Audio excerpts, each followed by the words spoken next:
여러분, 사람은 남을 보며 끊임없이 비교합니다. 누군가는 부자를 보며 부러워합니다. 왜 저 사람은 저렇게 잘 살까?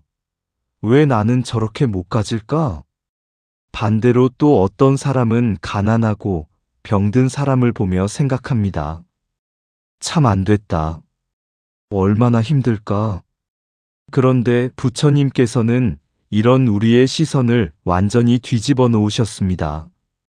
부처님은 상유따니까야의 불행경과 행복경에서 이렇게 말씀하셨습니다.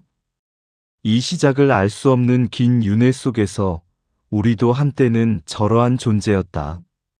이 말씀은 단순히 윤회의 이야기를 하는 것이 아닙니다.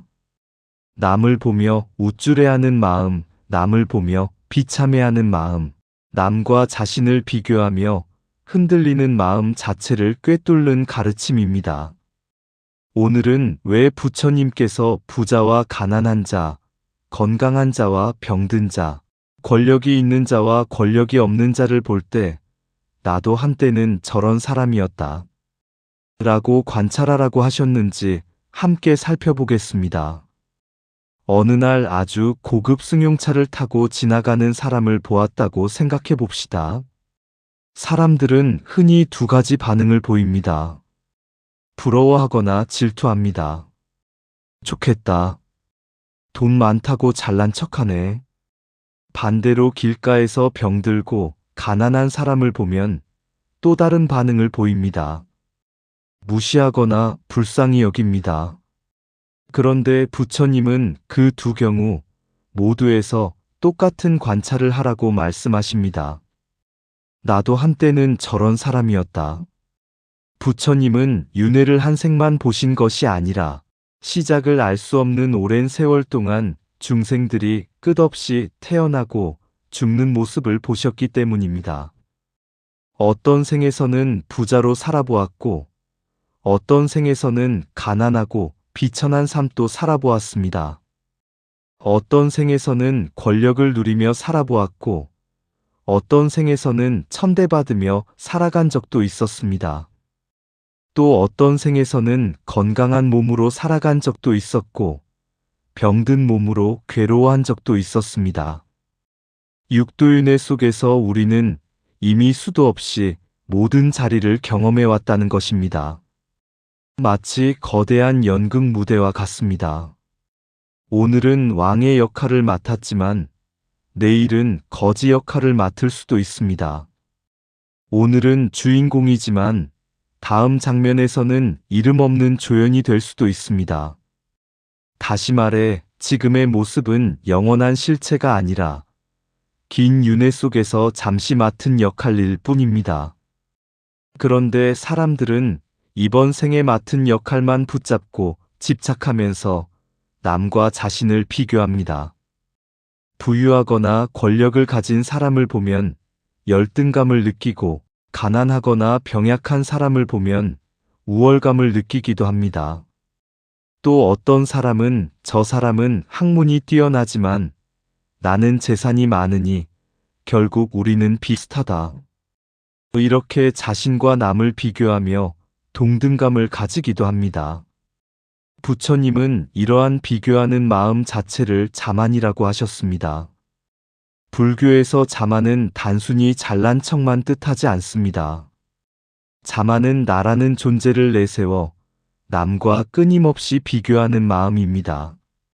그래서 나는 저 사람보다 낫다는 우월감만이 아니라 나는 저 사람보다 못하다는 열등감, 나는 저 사람과 같다는 동등감까지 모두 자만에 들어갑니다.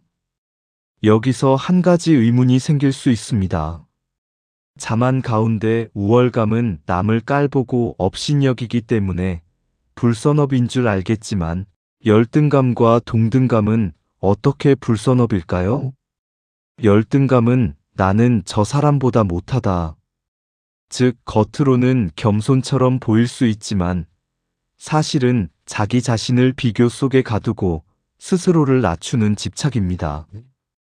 결국 나라는 실체가 있다고 착각하며 괴로움을 키우는 불선한 마음입니다. 동등감은 나는 저 사람과 같다. 죽평등한 듯 보이지만 여전히 나와 너를 세워서 비교하는 마음입니다. 비교 자체가 집착이므로 수행을 방해하는 불선업입니다. 결국 이 세 가지 자만이 생기는 이유는 조건 따라 생겨난 몸과 마음을 실체 있는 나라고 착각하기 때문입니다. 이 착각이 비교심을 만들고 그 비교심이 반복되면서 자만으로 굳어집니다. 그래서 자만은 단순한 성격 문제가 아닙니다. 수행의 마지막 단계인 아라한이 되어야만 완전히 뿌리 뽑을 수 있는 집요한 마음의 촉쇄이며 윤회의 고통을 끊지 못하게 만드는 근본적인 불선업입니다. 그렇다면 자만에서 벗어나려면 어떻게 해야 할까요? 사람들은 일상 속에서 끊임없이 비교합니다. 나는 저 사람보다 낫다. 나는 저 사람보다 못하다. 나는 저 사람과 같다. 이러한 비교심이 일어날 때 부처님은 이렇게 관찰하라고 가르치셨습니다.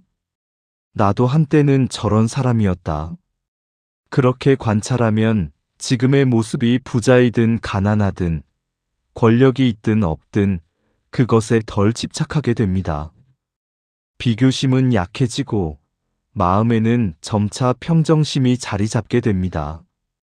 그리고 오랜 윤회 속에서 이런 삶, 저런 삶을 모두 경험해 왔음을 떠올리면 행복한 삶도 덧없고 불행한 삶도 덧없음을 깨닫게 됩니다. 결국 윤회는 완전한 행복이 아니라 잠시 달콤해 보일 뿐, 결국 무너지고 반복되는 고통의 흐름이라는 사실을 깨닫게 됩니다. 이 깨달음은 곧 이 끝없는 윤회의 고통에서 벗어나야 한다. 라는 강한 결심으로 이어집니다. 그러나 단지 윤회는 괴롭다. 라고 생각하는 것만으로는 해탈할 수 없습니다. 윤회를 일으키는 원인이 바로 지금 이 몸과 마음에 대한 집착이기 때문입니다.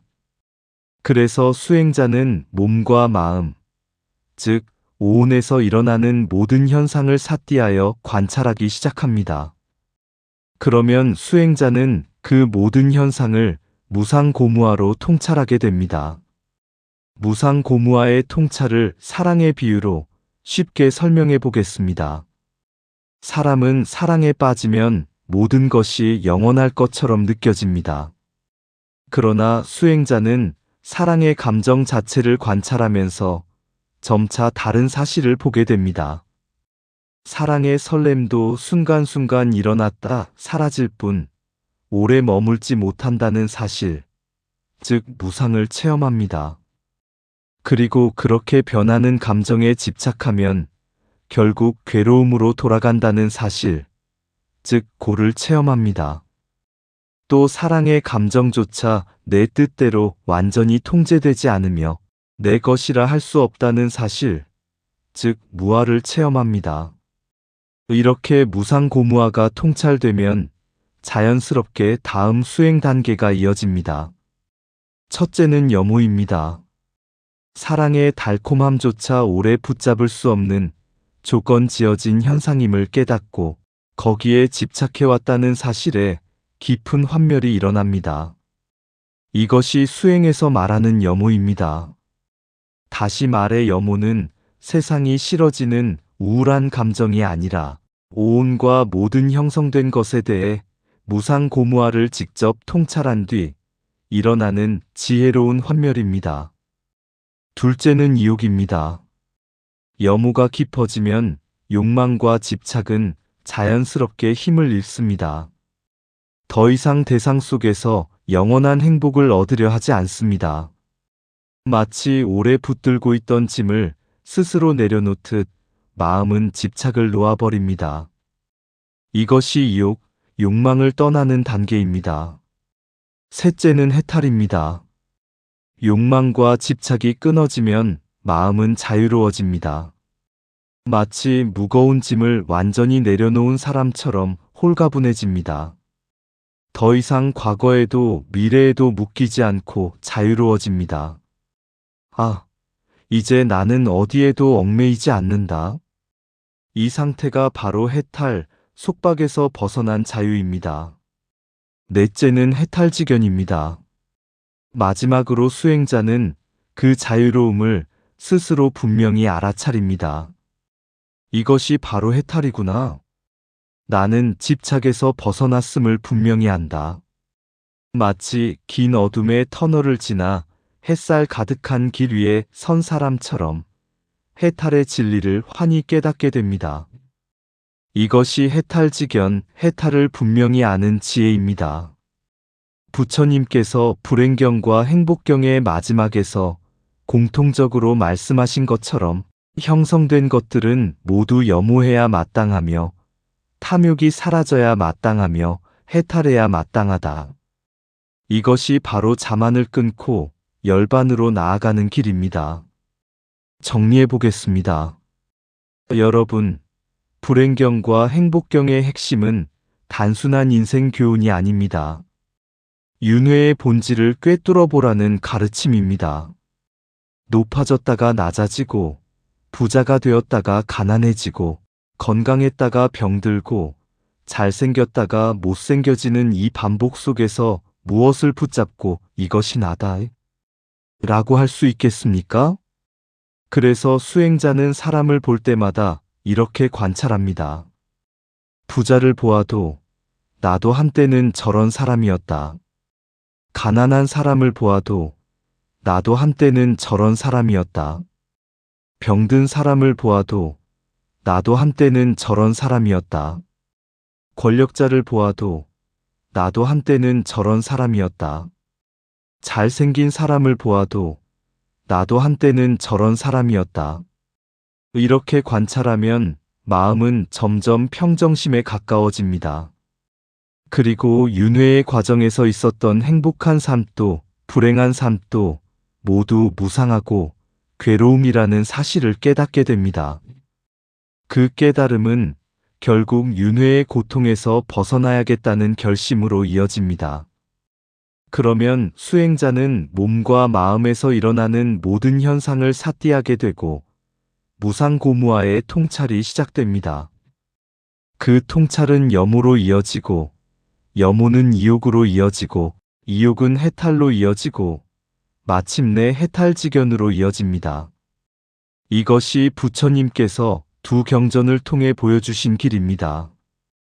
결국 수행은 남과 비교하며 나는 낫다, 나는 못하다, 나는 같다라는 자만을 붙잡는 길이 아니라 몸과 마음을 무상고무화로 통찰하여 그 비교심 자체를 끝내는 길입니다.